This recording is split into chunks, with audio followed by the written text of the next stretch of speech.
bocah cilik. Ayo. Kuwi dadi pendidikan sing penting kok Mas Gareng. Bisane mengkono tru. Ayo no. Merga tak kira yen generasi seniman kuwi ora kurang ya toh.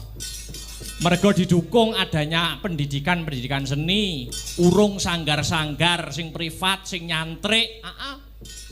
Lah sing durung kepikir kuwi malah cok kadangkala ya kuwi penikmat wayang regenerasi. Kuwi sing calon-calon sing arep nanggap. Itu cah cilik-cilik kuwi nek ana wayang dijaki, iki penting perkara sing baku. Nadyan sepele ning ya penting. Ayo no. Yen ora awake dhewe sing memperhatikan njur sapa meneh. Oh ngono, heeh. Mergo ngene lho Mas e. Piye, Gong? Aku Kang Sarta kowe iki ya ngrumangsani bangsane awake dhewe iki Indonesia iki sing arep dindelke apa? Oh ngono. Heeh. Arep mengandalke teknologi wis kalah karo bangsa Jepang. Ayo. Olahraga jelas kalah. Lah iya. Sing diandalke iki mung kabudayan. Oh ngono ya, Kang. Heeh.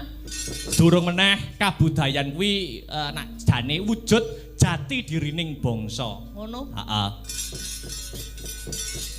Kaya kepiye to jati dirine wong Indonesia, kaya kepiye to jati dirine wong Nuswantara?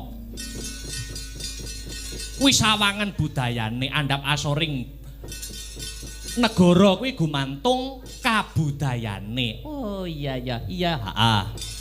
Senadyan iki ora malam prei, malam Senin, ning ora mengurangi semangati kanca-kanca. Lah iya. Wah luar biasa, heeh. Ya komplit ora komplit dikomplit-komplitke wong nyatane ya anggota grup Astabrata iki ana sing isih sekolah, ana sing kuliah, ana sing nyambut gawe, heeh. Mula kudu dimaklumi yen ora ana sing ora mangkat. Oh ngono, ayo no, heeh. Wis bakune kepiye carane tampil maksimal bisa nyenengake lan memuaskan para warga masyarakat kene ya Le. Heeh. Godhong tela wae bisa gawe lega, napa menungso sawaning menungso kok ora bisa gawe lega. Ayo. Alam-alaman. Mas Heru. Iya. Dalem. Gliak-gliak waton kecandak. Sareh-sareh waton pikuleh. Rumangsaku nek acara mantenan rung metu setya tuhu kurang Mas aku. Jenengan bawani Mas Heru. Nah. Kita? Siap. Nah, iya. Wih, jan.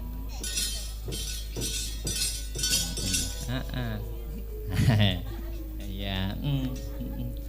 Mas Heru kok lagi ngetok, lagi kena hukuman SP kok wingi-wingi.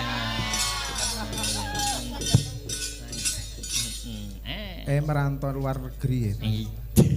Iya, dikontrak. Nggih. Ayo. Tawahi kuwi tenan mengko, Bang. Ora apa-apa. Mangga. Pamintaku nimasita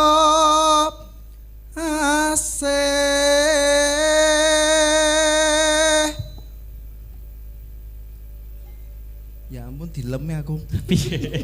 Dilem piye? Wis diomongke lho. Dilem piye? Suarane ngapa? Bocahe bagus suarane apik ora. Iya, suarane bagus. Lanjut. Atot rutut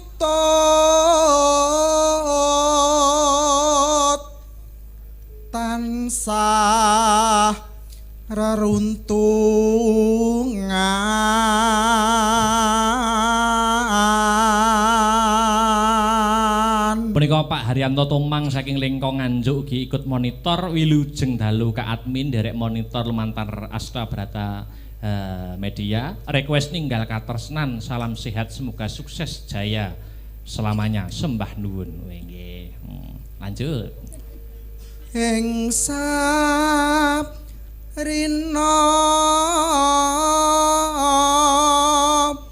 lan lan wangine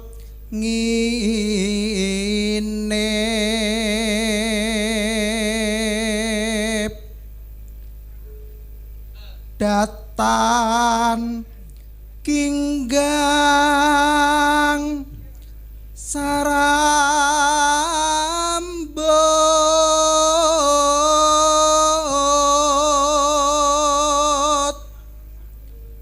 lamun adoh caketing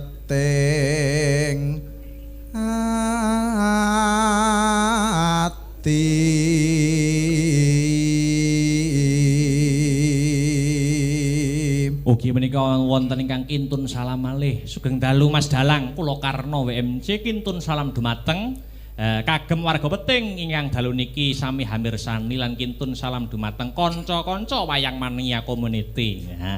Nyuwun gending cewek gaul iki metu neh iki. Iki nek sing nembang ora bupar sinem iki masa cewek gaul iki. Cewek gaul.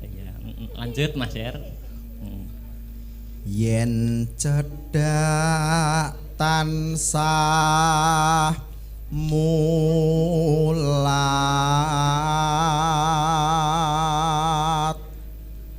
sida asih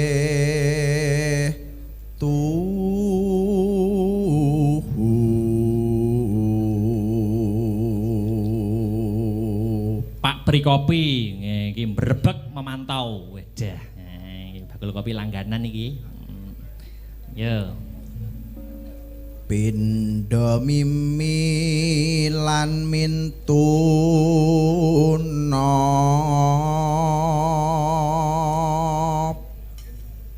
ayo bareng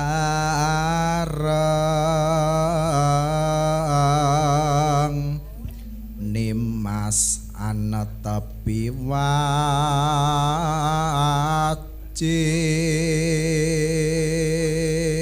mau dulur WMC uga ana sing nyuwun pepeling lho teruk heeh aja lali heeh engko dienggo penutup heeh yuk dirampungke Mas Her sidop asih beb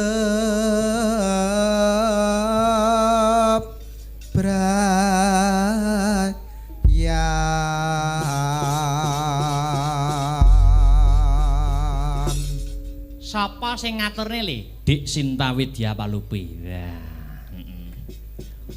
dibake langgami setya tuhu karo jumeneng pelan-pelan ya Dik yo aku kang setya satuhu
Menika nggih dirawuhi ditunggoni karo dulur-dulur dalang kanca-kancaku kok isi Surakarta.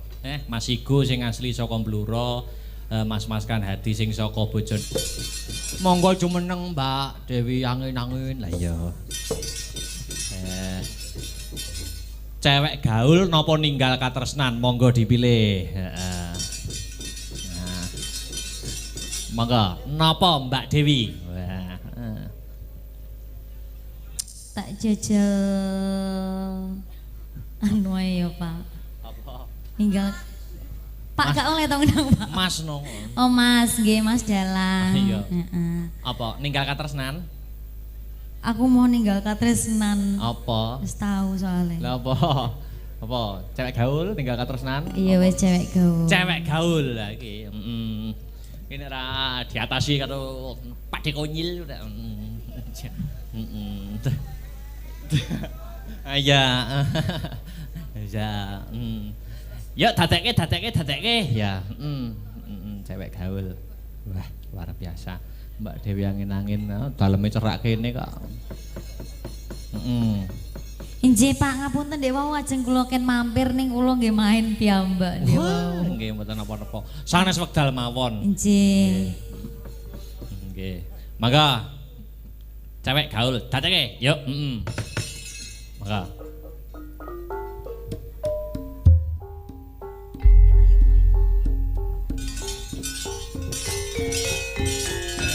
Oke.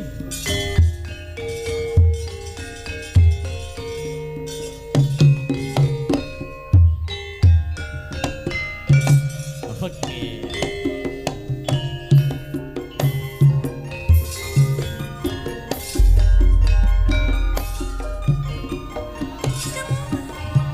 Kowe pancen legi akeh tawon kang padha nyedaki nyesep sari Katur dumateng Mas Karno. kembang melati Mugi karenaning penggalih nggih Mas. melati budal esuk muli mesti sore rambute abang ditato alise sing gandengi saben dina siji gonta ganti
kasih Mbak Dewi Cewek angin-angin. gaul, Lenggah Cie, riyin matur nggih. suwun.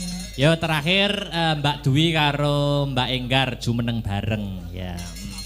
Lagune ninggal katresnan. Wah. Aku penutup salam penutup ana ing gara-gara ngono ya Truk. Ngaturaken matur nuwun mugi-mugi keluarganipun Bapak Mulyono kalian Ibu Kasni pinaringan ayam tentrem sehat bagas waras. Rezeki ingkang kathah melimpah tur kebak marang barokah. Monggo Mbak Enggar, Mbak Dwi ninggal katresnan. Dadekke.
kasih Mbak Enggar Mbak Dwi. Mugi-mugi bebrayanipun Mbak Anggun Safitri kalih Mas Edi Pramono pinaringan wujuding golek kencana ingkang bisa tata jalma wujuding putra. Amin amin ya rabbal alamin. Nutuke lakon tak dereke Mas.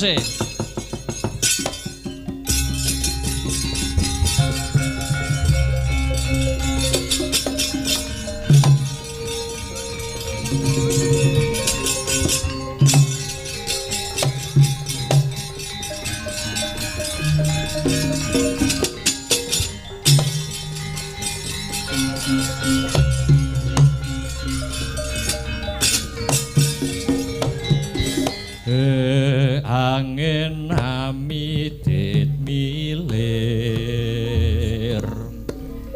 arum-arum lumrang Banjaran Sari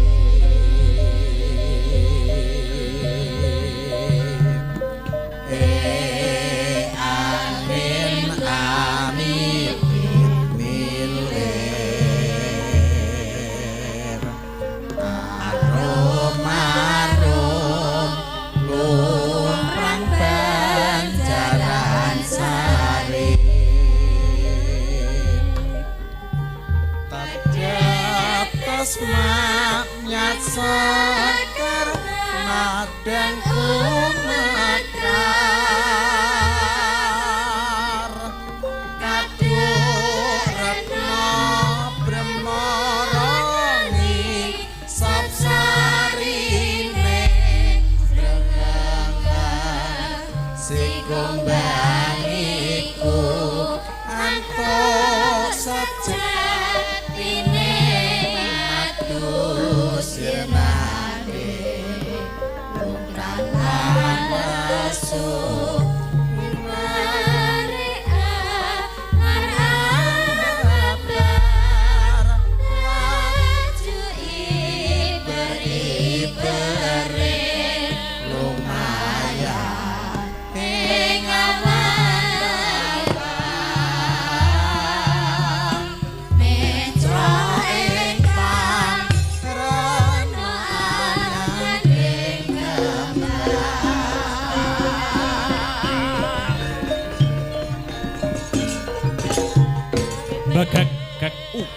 Gek sadulita hemel-hemel lae-lae.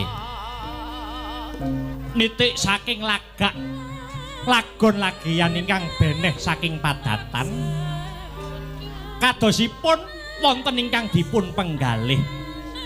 Sumangga kula aturi paring dawuh Ndara.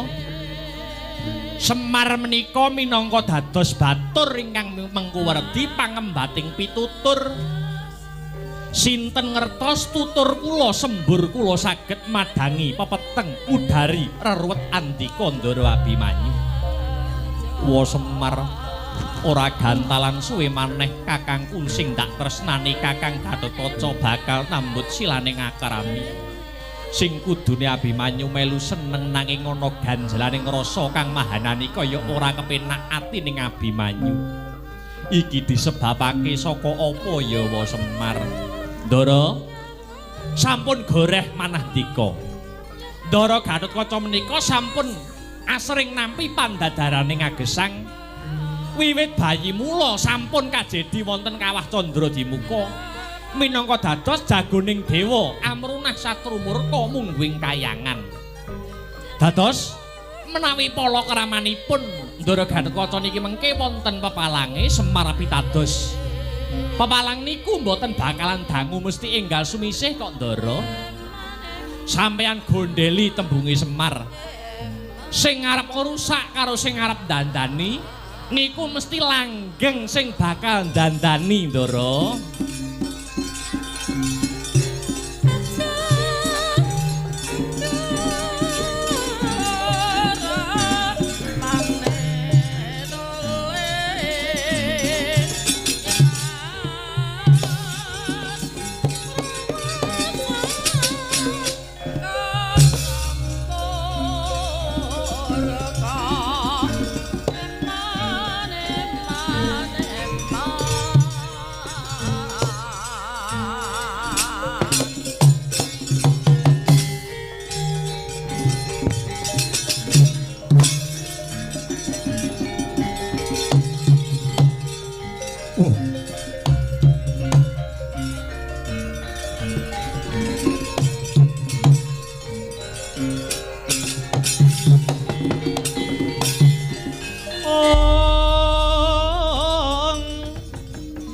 Niat langening kalang iwana gelar pandamuncar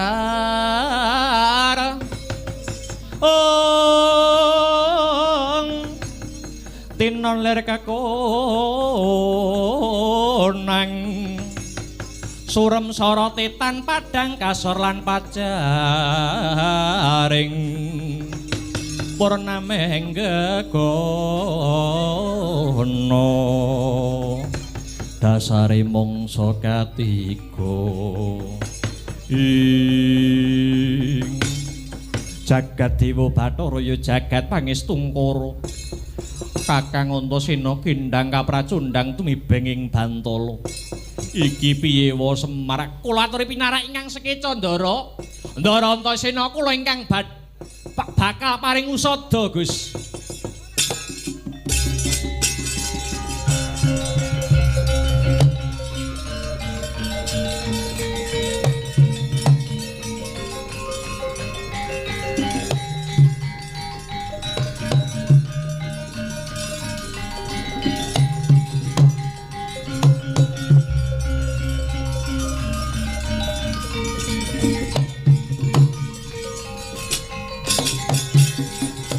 Semareka den prayitna asmunira ririh eka ambalik titiyani gandayani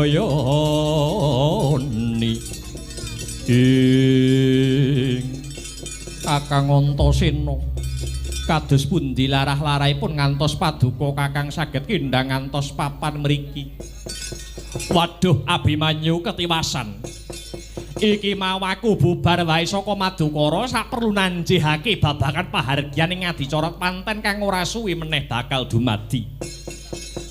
Lah kok ramamu Kanjeng Paman bakal murungake dedhaupane Kakang Gatut kelawan Mbak Yu Pergiwa iki kabeh bisa dumadi krana ramamu Kanjeng Paman Janaka kena urup-urupe wong Astina. Aku bisa kandha kaya mangkene merga ramamu Janaka tetep bakal duwe gawe mantu ning mantene lanang disalini ya kuwi si Lesmana Mandra Kumara nganti ndak rewangi aduta sing balung uleting kulit kelawan para Kurawa ewadene aku malah ditibani jemparing kelawan ramamu Kanjeng Paman Janaka ya Abimanyu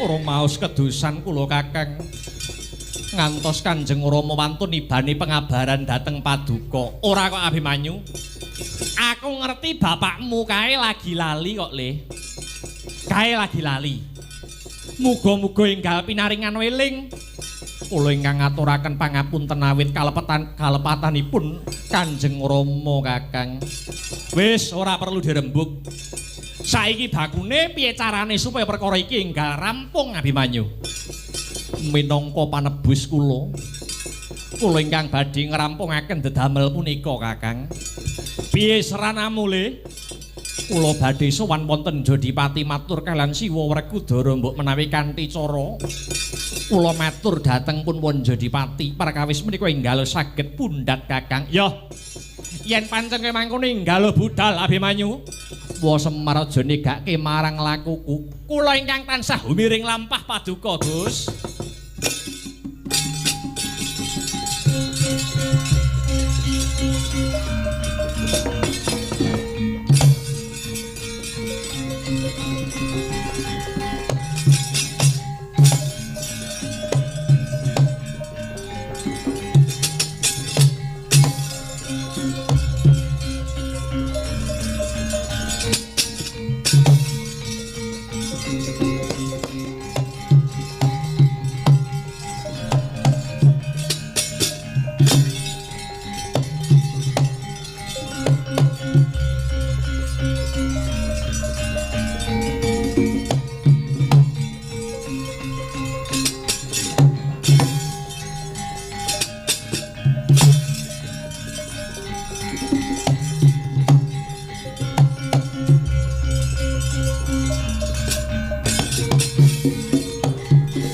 Hina sumubang iwang aruna kadinetrane nganggo rapuk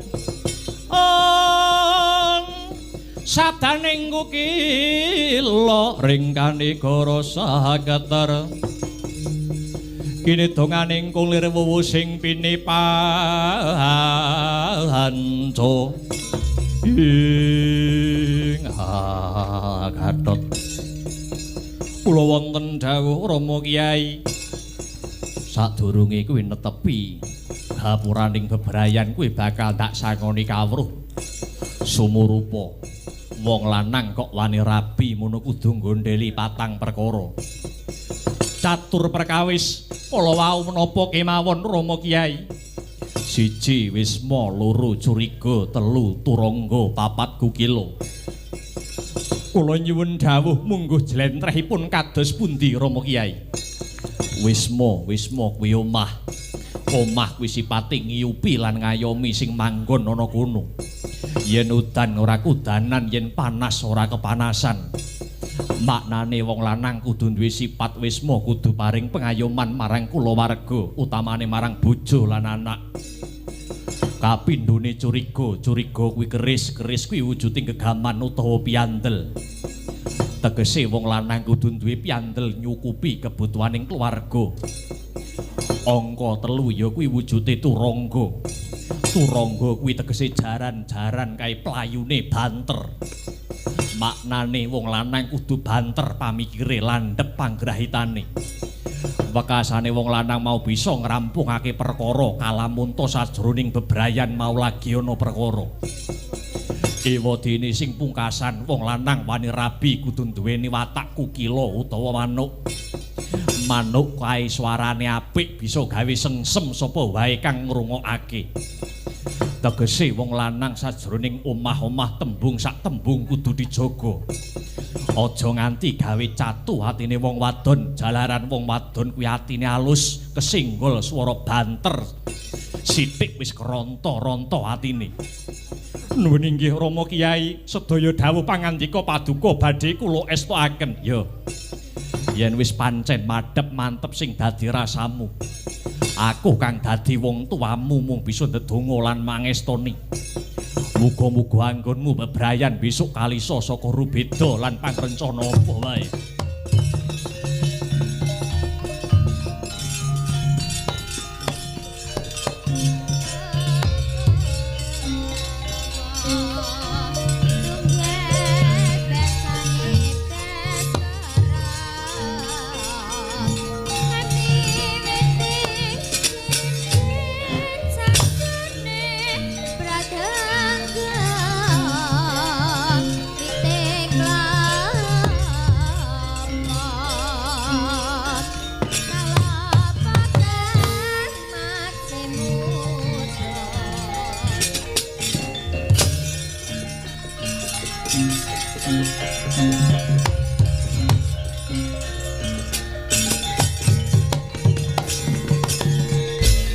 Anut laguning Kurawa ing muni patine Sang Abimanyu kena ing cidra ing bocah Plongkowati Abimanyu sing teka nuwun inggih wa ana parigawe apa unjuk atur wa mundi dawuh saking Kanjeng Rama Janaka mbok bilih dedhaupanipun Kakang Mas Gatotkaca lan Mbak Yu Pregiwa sakmenika dipun wurungaken wa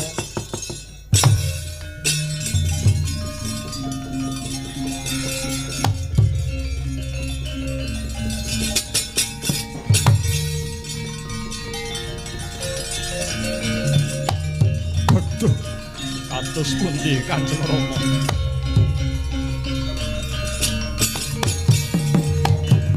Waduh Kanjeng Rama lelakon menapa ingkang kula sandhang kok ngantos kula gagar wigar anggen kula badhe palakrama kaliyan Yayi Pregiwa. Kuwi aja sambat karo aku. Aku ora mudeng apa sing dadi karepe Janaka. Ning nyatane kedadeane kudu kaya mangkene. Mbok menawa kurang nggonmu tirakat, bocah ora gelem poso, ora gelem melek, ora gelem kungkum. Dadine bocah ya kaya kuwi. Rabi kari ngenteni dinane wae dadak batal, ora sudi duwe anak aleman minggat.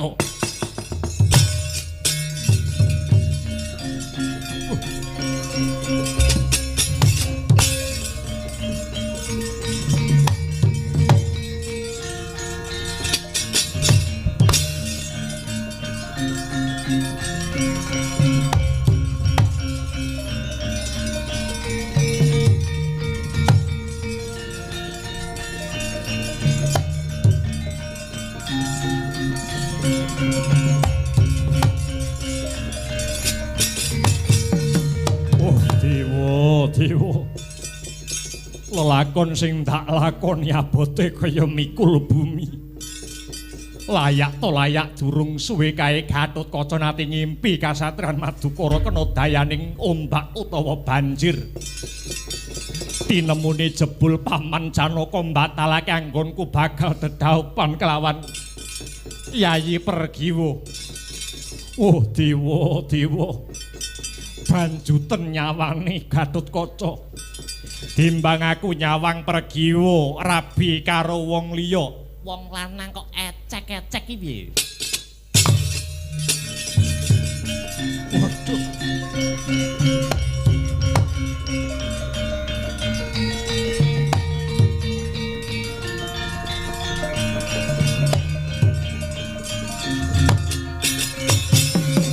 Rikata sang Gatotkaca tinon mapakaraka sukta tekapira Kresna.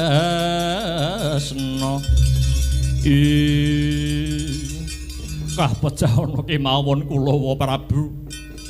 Tinimbang kula nglampahi kelelampahan ingkang kados mekaten remuk batin kula. Oh sik ta alon ta dhisik.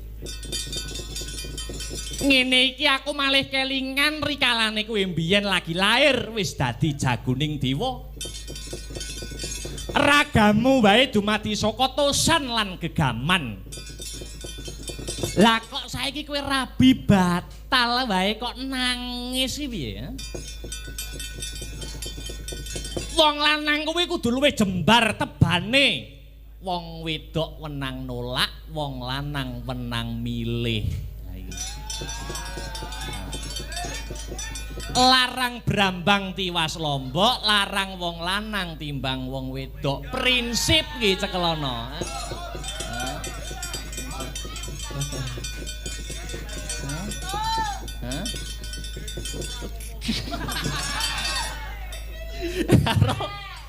Karo dene jagat iku ora mung sak godhong kelor Gatotkaca.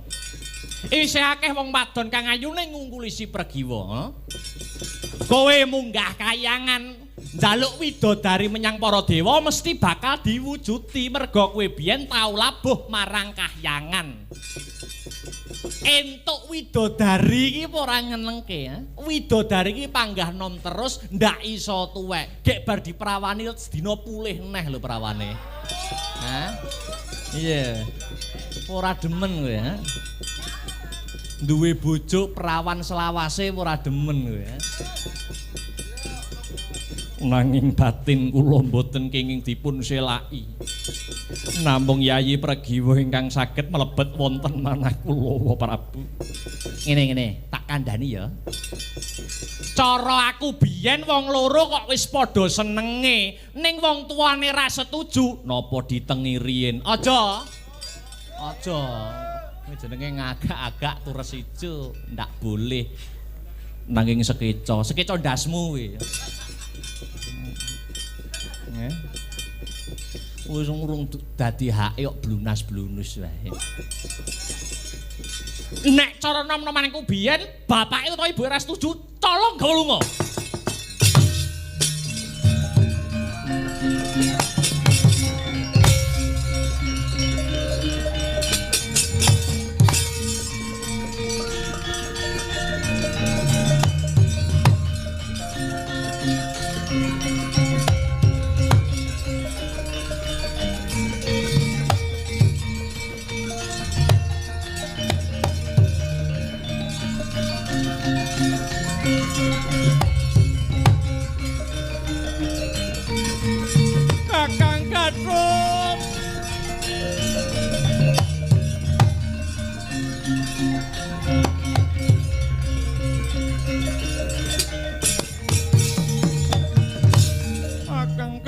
Kaca Paduka ingkang rawuh Kakang.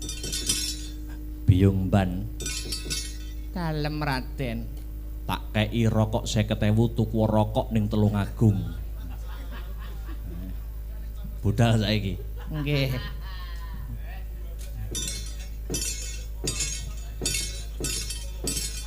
Aku marani Yayi Pregiwa, ana kene aku mung arep ngucapake selamat menempuh hidup baru. Emoh. Wong tak enenge patiku nek lakone kudu kaya ngene.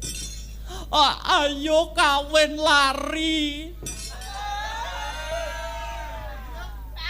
Karo mlumah cocok angel karo lari. No bojoku wong ayu. Lah kae lho bocahe.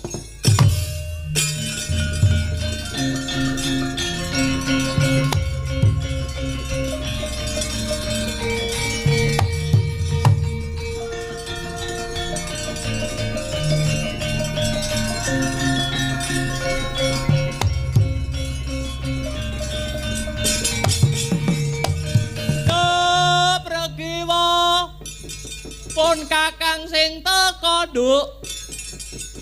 Kowe kok malah karo Gatotkaca ki karepmu piye? Ayo Tut minggat tekan kene. Aja ngrusuhi calon bojoku. Kelakon rabi karo Pregiwa yen wis bisa ngelangkai bangkine Gatotkaca. Ngejak geger kowe.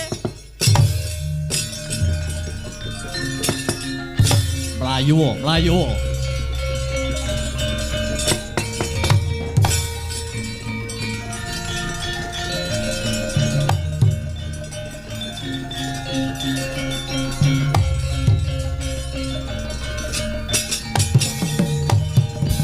Bocah ora ngidep isin. Wis ngerti dedaupane batal kok isih meksa menteng kelek ngendel-ndelke.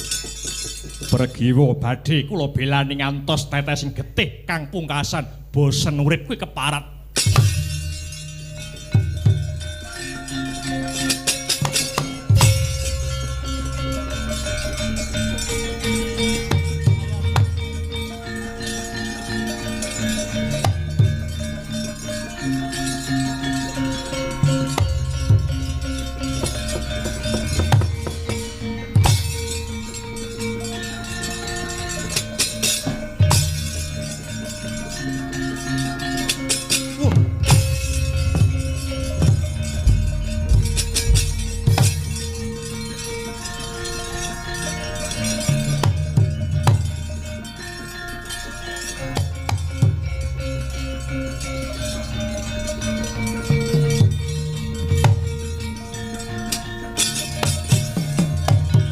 Iki Yayi Dananjaya napa? Wonten daya angin ingkang guncang raga kawula. Prasasat linalosan notot bebayu kula. Kula nyuwun pengayoman Koko Prabu. Lho, lah si Adi bubar. Ngopo kok iso kaya ngene? Badhe ngukum Gatotkaca. Lho. Lah perkarane kula wurungaken dedaupanipun kaliyan anak kula pun Pregiwa, piyambakipun boten trimah. Njur anak mar kok jodoke karo sapa? Lesmana Mandra Kumara. Lah iki. Kowe iki ya ngawur kok Janaka. Kowe kuwi satriya lho, Di. Rembug wis gumathok dina wis dadi, lah kok si Gatotkaca karo Pregiwa arep kok batalake. Dosa ngono kuwi, Di. Dosa ngono kuwi. Jal saiki aku arep takon. Si Adi iso mbatalake dedhaupane si Gatotkaca lan genduk Pregiwa, jalarane apa? Ngemban dawuh Guru Durna awit Gatotkaca upami Apalakrama kaliyan anak kula pun Pregiwa menika tembinipun badhe nemahi bebendu. Kok iso ngono? Dasaripun hitungan Pancasuda. Yayi, kowe kuwi kudune tanggap ing sasmita. Begawan Durna ki sapa? Pati Sengkuni ki sapa? Kuwi iki wong-wonge Kurawa bisa den arak-arani dom sumusuping banyu. Sing arep duwe gawe iki Jodipati karo Madukara. Lah kok wong jaban rangkah arep melu-melu. Wong Jaban Rangkah ki arep ngrusak kanthi pengajap ringkihe Pandhawa ki maneka warna carane di klebu nganggo cara batalake dedaupan iki. Aku gumun karo kowe kok Janaka. Jare Kresna kelawan Janaka ki ibarat suruh lumah lan kurepe yen dinulu beda wujute yen ginigit tunggal rasane. Nanging apa nyatane kowe luwih percaya karo wong Jaban Rangkah kanthi dasar hitungan-hitungan sing ora cetha wujud lan nyatane. Inggih kula nyuwun pangapunten, kula nyuwun dipun waluyahaken Koko Prabu. Ya. Jeneng sira Yayi bakal tak waluyakake nanging tak jaluk yen pancen Wisnu kuwi binelah panitise marang Kresna lan Janaka rampungna perkara iki. Rampungna perkara iki kanthi kawicaksananmu Janaka. Inggih ngestakaken dawuh sinuwun.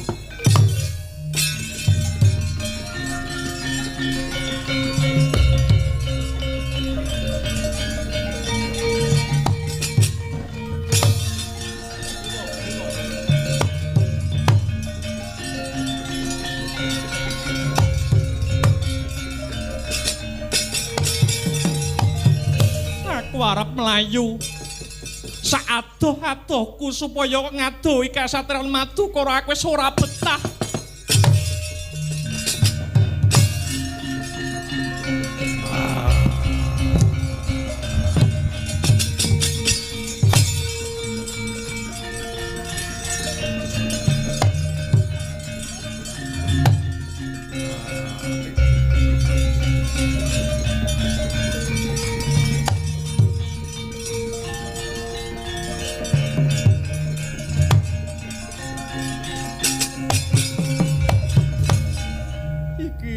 Ratu Buta.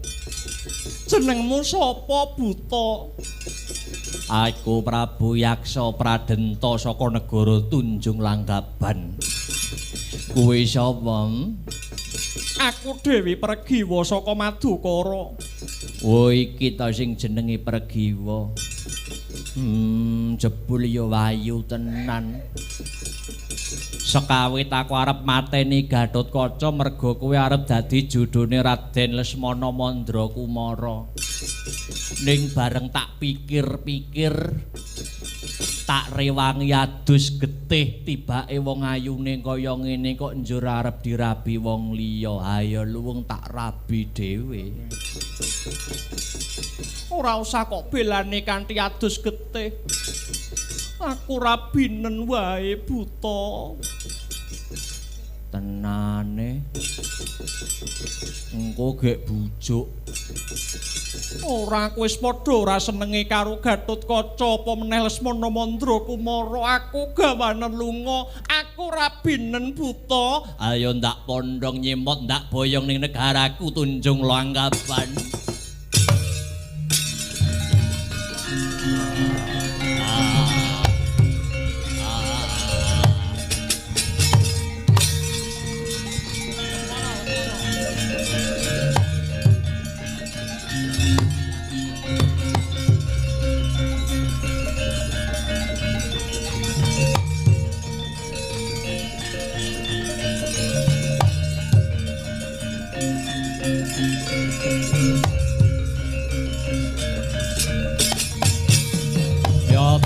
Larata saking godha sakura kula yen atana mutusa sang sori Lesmana Mandrakumara lan Gatotkaca wis cukup panggonmu rebutan perkara Pregiwa nganti kowe lepya dina sak mengko Pregiwa mapan ana ngendi. Kula tingali saking katebian wau Yai Pregiwa dipun pondhong kalian wujudipun Ratu Buta paman. Ya jagat Dewa Bathara ya jagat Pramudita. Sapa wae bisa ngayunake anakku Pregiwa yen wis bisa nggawa baline Pregiwa ana Madukara. Ula ingkang saguh paman.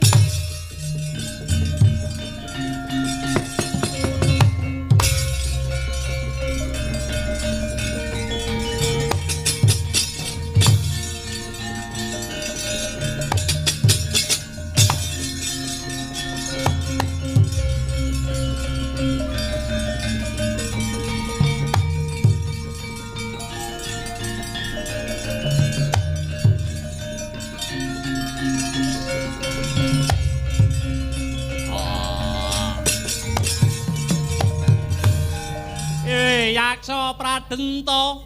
Iki Raden Lesmana Mandra Kumara. Ya bener. Kowe iki jane kucluk apa mendho? Kowe iki tak bayar dikongkon gurumu Bapak Durna supaya mateni Gatotkaca. Lah kok malah pergi mbok gawa lunga ki piye karepmu? Oh, buta elek. Pergiwa ki ayu. Timbang kok rabi luwung tak pek bojo dhewe. Oh, buta ora tau maca penuangan kowe. Lakon mati dening aku, kowe sing mati. Aduh, mati aku.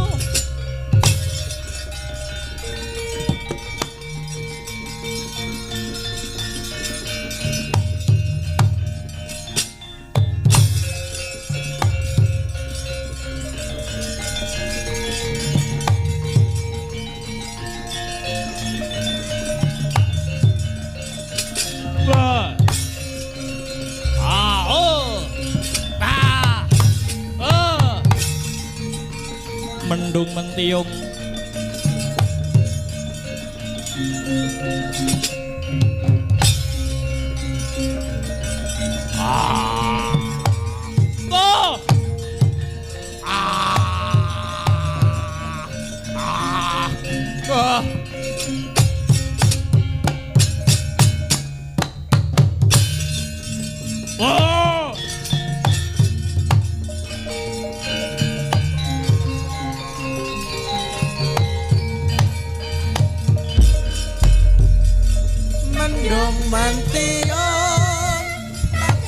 mati kowe.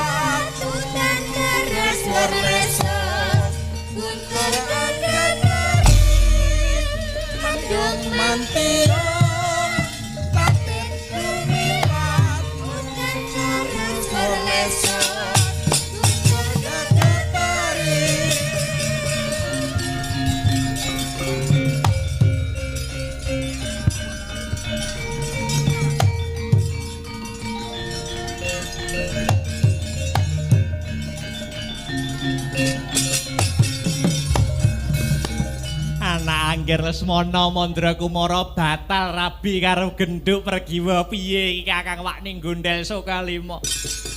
Duwe murid siji kaya Yaksa Pradenta kaya bodhone ora umum. Malah dheweke sing milik karo pergiwa. Yaksa Pradenta kelakon mati karo Gatotkaca iki tegese Gatotkaca sida rabi karo pergiwa. Kurawa wirang mule wae di.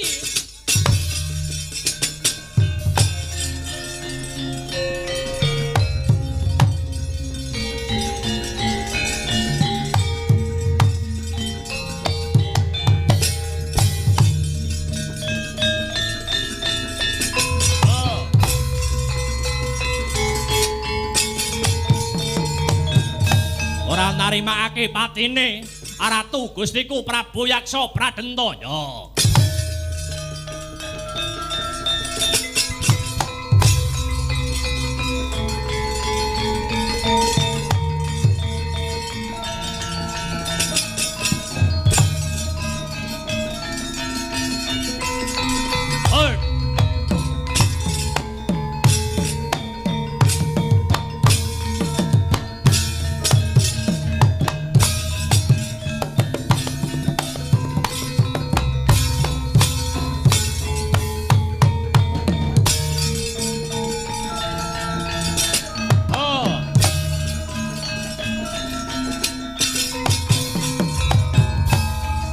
Lengkat nyawamu.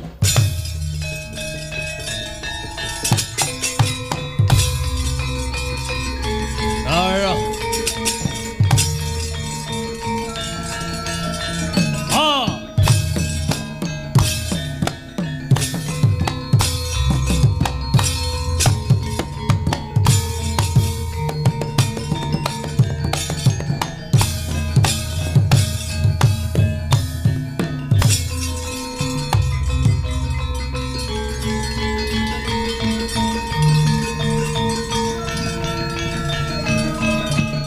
Astabrata paripurna